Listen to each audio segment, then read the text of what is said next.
Hello friends, in today's video, I'm gonna be walking through how to rename a video on iPhone.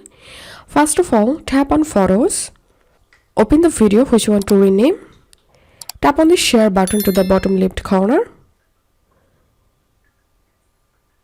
and tap on Save to Files.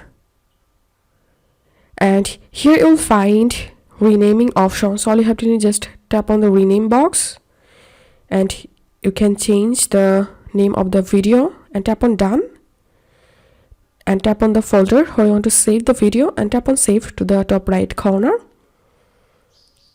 And it may take some time to save the video. Open Files, and as you can see, the video has been successfully renamed here. If this video helped you, give a thumbs up and please consider subscribe to 5 Minute Solution.